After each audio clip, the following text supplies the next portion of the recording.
Welcome back to my channel, everybody. Today we're going to go ahead and do a little recap video, basically, of what we know of what's immediately on the way for Hiya Toys.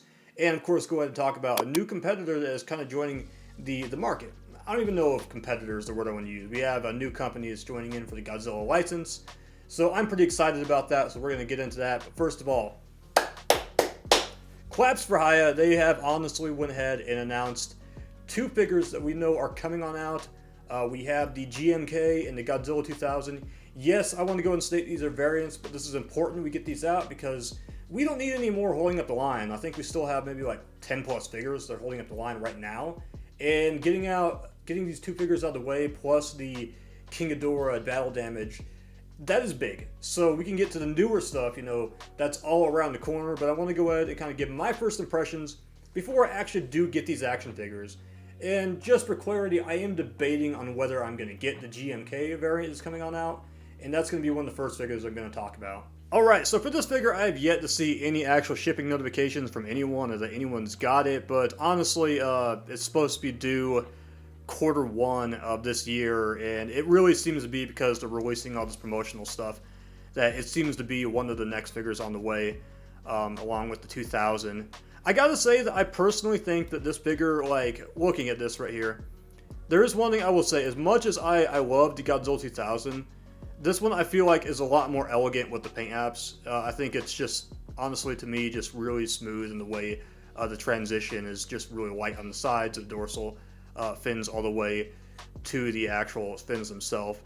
Big fan of that, honestly. And, part of the reason I want to say that I don't know if I am going to get this figure is I'm so satisfied with the last variant, and this is just selling me in on the heat ray effect and the blast effect. And I do wish Hiya, there's one thing I wish. I've seen people talk about this. I do wish they'd up the accessories a little bit. That might cause a price jump, but I mean, I feel like for these heat ray ones, it would sell the figure in a little bit more to me. By the way, back there on the hands, that right there, if it wants to work with me, already just from what I'm seeing, and it could vary figure to figure, I kind of have talked about how the 2000 and the GMK had issues with the paint apps on the claws. This right here looks a lot better, but then again, I mean, Hiya Toys could be, this could be like one of the better ones on the line, they're just showing off the best. I've seen some complaints, and I feel like both my 2000 and GMK, the claws looked pretty bad, and that's like one of the biggest weaknesses I've seen. Other than that, though, the last variant was, hands down, probably one of the best figures they have done, honestly. And this does look pretty sick. I do look forward to it. But it's one of those things that at the same time I'm kind of questioning. Am I going to get it? Or am I just going to go ahead and pass on it? Because if I do pass on it, please don't be shocked. It has nothing to do with it. I did pass on the Godzilla 91. I get a little picky and choosy when it comes to these variants, because I do understand when it comes to toy companies that usually when they create a brand new mold, they like to find reasons to go ahead and make different variations so they can go ahead and make money off of what they've invested into the figure with the tooling. And that's just something common, a practice you see just across the board. So it's no shocker that we see it with Hiya Toys. It's just something that's going to happen. And of course, we have the next figure, Godzilla 2000, which should be due after the GMK. I do want to go ahead and say this and kind of talk about the elephant in the room. Alright, so I think it's just how overpronounced the orange is on the side, but, if you've seen the movie, this is kind of a unique, difficult effect to replicate with paint apps. I actually wish that this was a bit more subtle. I think it's a little extra in my opinion, but at the same time, I really don't want to just dismiss it right away because I'd like to see the actual final results.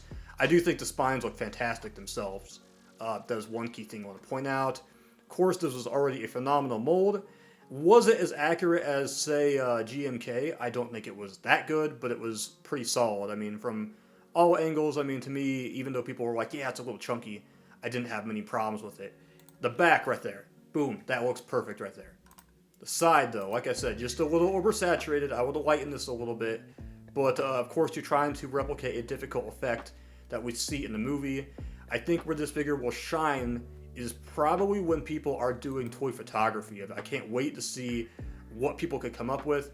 Also, props to anybody who is just using toy photography or their Photoshop skills and just no AI. I mean, in this time right now, it is really special to see that.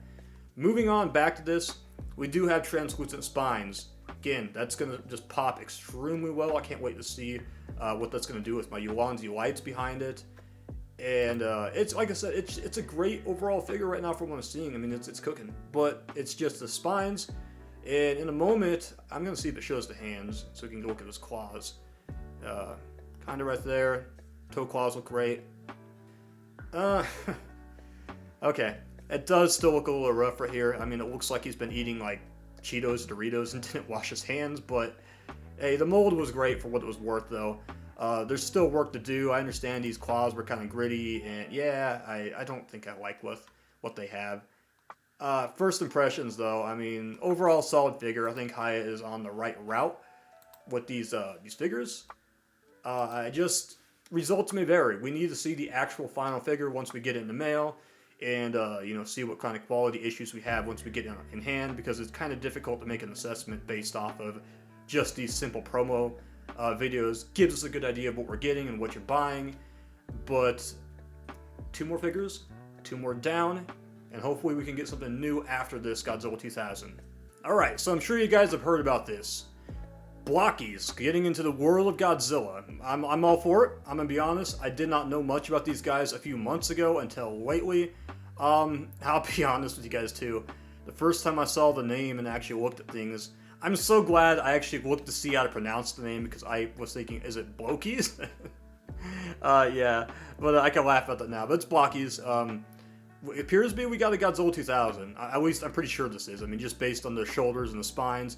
Yeah, you could identify that as maybe like Godzilla against Mechagodzilla design, but I'm pretty sure and certain this is Godzilla 2000.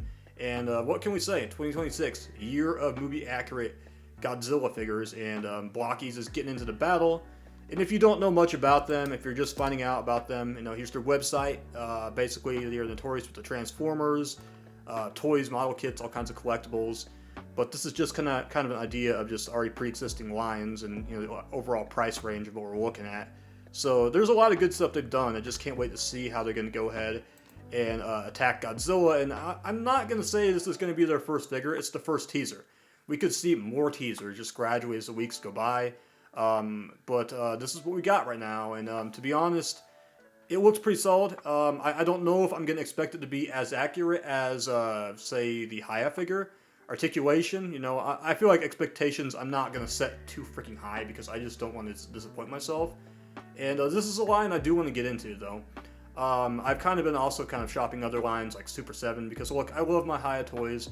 I love my X Plus and my NECA, but I've been wanting to really open up the line, the Hammond collection of the Jurassic Park. I'm a really big fan of that as well.